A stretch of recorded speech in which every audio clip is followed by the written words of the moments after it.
నాసాలో ఆస్ట్రోనాట్గా 27 సంవత్సరాలు పూర్తి చేసుకున్న సునీత విలియమ్స్ తన రిటైర్మెంట్ను ప్రకటించారు. మనందరూ తెలుసు, గత సంవత్సరంలో కేవలం 8 రోజులు స్పేస్లో ఉండటానికి ఆవిడ వెళ్తే టెక్నికల్ రీజన్స్ వల్ల 8 మాసాల పాటు స్పేస్లోనే ఉండిపోవాల్సి వచ్చింది.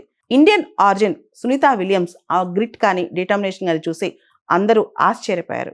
ఆవిడ వయసు దాదాపు 60 సంవత్సరాలు. 1998లో నాసాకి ఆస్ట్రోనాట్గా సెలెక్ట్ అయ్యారు. ఆ టైంలో ఆవిడ స్పేస్ షటిల్ పైలట్, తర్వాత international space station flight engineer, తర్వాత ఇంటర్నేషనల్ స్పేస్ స్టేషన్ కమాండర్గా వర్క్ చేశారనమాట. అండ్ చాలా సైంటిఫిక్ ఆపరేషన్స్లో కూడా ఆవిడ వర్క్ చేశారు. మనం చూస్తే కనుక సునీత విలియమ్స్ 27 సంవత్సరాల కంటిన్యూస్ సర్వీస్ తర్వాత రిటైర్మెంట్ తీసుకున్నారనమాట. ఆవిడ 3 మేజర్ స్పేస్ మిషన్స్లో ఆవిడ స్పేస్కి వెళ్ళారు. ప్రత్యేకంగా చెప్పాలంటే ఆవిడ స్పేస్లో 608 డేస్ గడిపారు. ఇన్ని రోజులు స్పేస్లో గడిపిన వాళ్ళు చాలా అరుదనమాట. 608 దినాలు ఆవిడ స్పేస్లో గడిపారనమాట.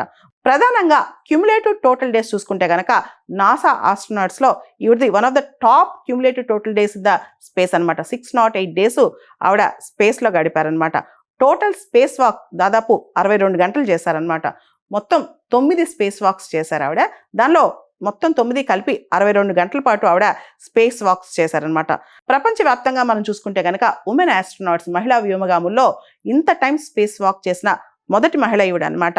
భవిష్యత్తులో భూమిని దాటి స్పేస్కి వెళ్ళి ఇంత టైం స్పేస్ వాక్ చేసే మహిళలకి ఈవిడ ఆదర్శం అని చెప్పొచ్చు.